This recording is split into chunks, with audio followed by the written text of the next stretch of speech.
Once upon a time, a clever and cunning man stole a donkey from somewhere and took it to a nearby market to sell it. Before going to the market, he stuffed coins into the donkey's mouth and tightly wrapped it with clothes. Standing at a crowded place in the market, he removed the cloth from the donkey's mouth. As soon as the cloth was removed, the coins fell from the donkey's mouth to the ground, making the sound of coins dropping. Hearing the sound, people suspected the cunning man and started calling him a cheater.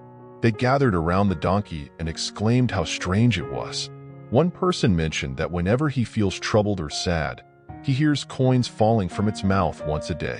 Now, there's no space left in my house to keep coins, so I want someone needy and compassionate to buy this donkey. People had seen the coins falling with their own eyes and were intrigued. They all wished to buy the donkey at the cheapest price possible. After bargaining, a wealthy merchant finally bought it by paying a decent amount.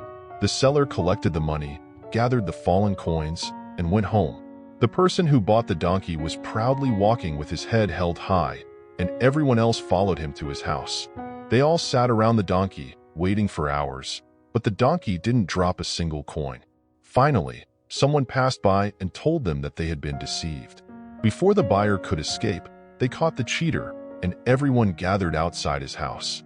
When they asked about the cheater, his wife said he had gone to another village for some work.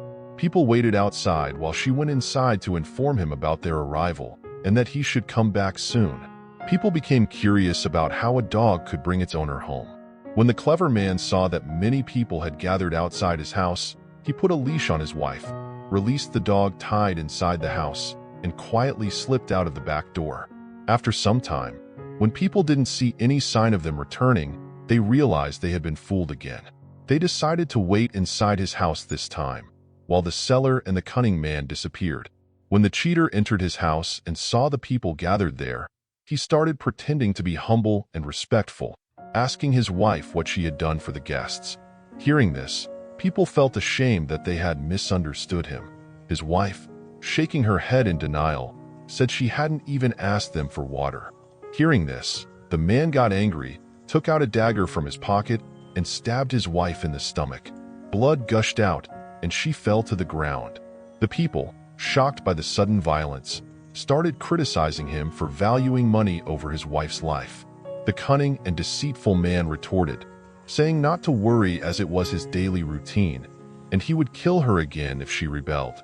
Indicating towards a large animal horn hung on the wall, he took it down and placed it in his wife's mouth, then danced around, blowing it like a trumpet.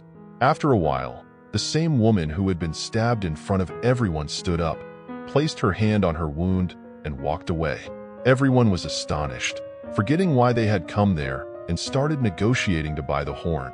The cheater, to increase its value, started saying that it was the only magical horn in the world, which only he possessed. He refused to sell it at any price. Eventually, a wealthy merchant paid the highest amount and bought the horn. Those who bought the horn went back to their homes, saying they were tired of their wives nagging.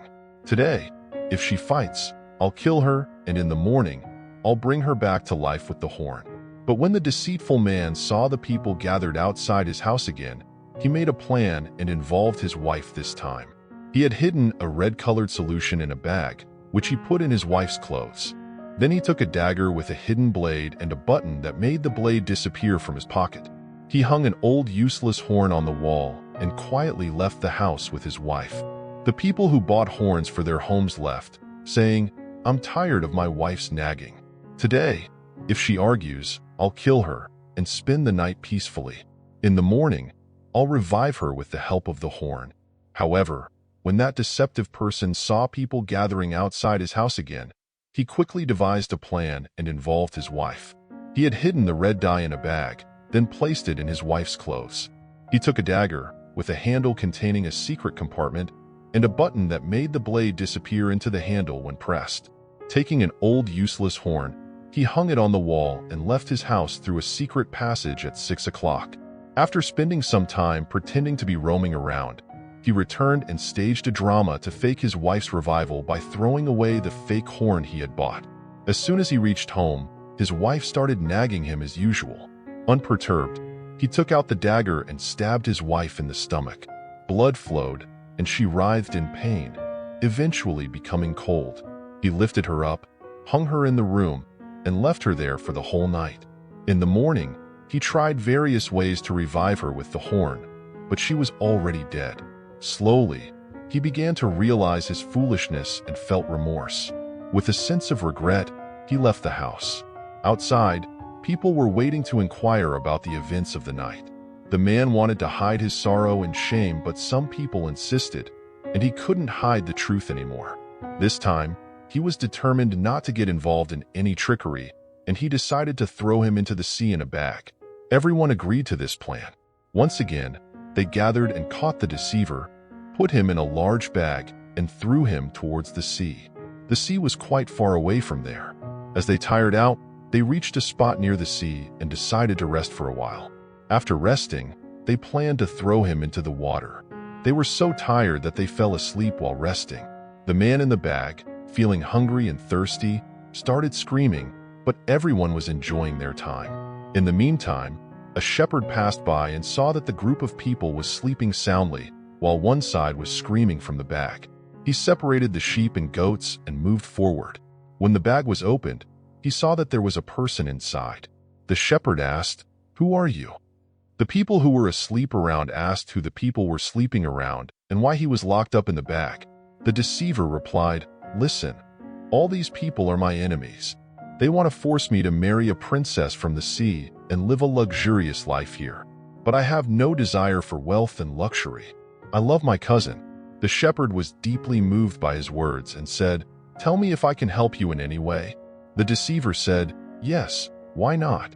Come to my house in the bag, and when the bag is opened in front of the princess, there will be no other option for her but to marry you." The shepherd was delighted to hear this and happily agreed. He sat inside the bag and waited. The deceiver took the shepherd's goats and sheep with him and returned home. When the people woke up from their sleep, they lifted the bag and threw it into the sea. Satisfied, they returned to their respective homes. The next day, they saw that there were 3,400 goats tied outside the house of the deceiver. They were surprised and went there. When they arrived, they found the person they had thrown into the sea sitting inside his house, chatting with his wife. They were puzzled and asked, "We threw you into the sea yesterday, and today you are safe in your house, and there are thousands of goats tied outside your house too." The deceiver replied, "When you threw me into the sea, a water nymph appeared and took me to her underwater palace. There, countless treasures made of diamonds, pearls, and jewels adorned the magnificent palace, and there were thousands of cattle. The mermaid treated me like an honored guest and begged me to marry her and become the ruler of the underwater kingdom. But I already have a wife, and I want to go back home." He continued, "She didn't mind and even gifted me with these goats as a gesture of goodwill. She said if anyone in your town wants to marry a sea princess and live a life of luxury here, bring them to me." The people were astonished to hear this and started discussing among themselves. The elders and the young all said, "We want to go there and become rulers." The deceiver said, "You are just a few individuals.